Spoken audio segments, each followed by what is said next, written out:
SSP patrolling police Faisalabad region Chaudhry Farooq Ahmed Handal की जेर कमान और डीएसपी सीट सलीम हैदर शाह की जेर निगरानी पेट्रोलिंग पोस्ट पर पड़ोसियों की नाजायज असलहा के खिलाफ बड़ी कार्रवाई।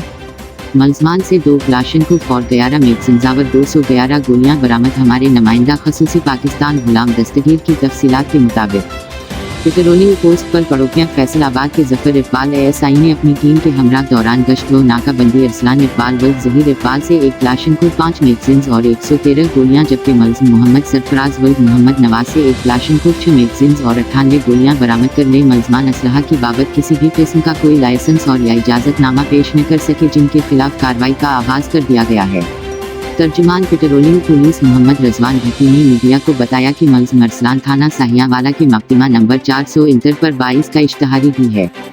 DSP patrolling Faisalabad seat Salim Haider Shah ने पेट्रोलिंग टीम्स की कारकर्दगी को सराहते हुए तारीफी इसनाद देने के लिए SSP patrolling police Faisalabad region Chaudhry Farooq Ahmed Handal को रिपोर्ट अरसाल कर दी।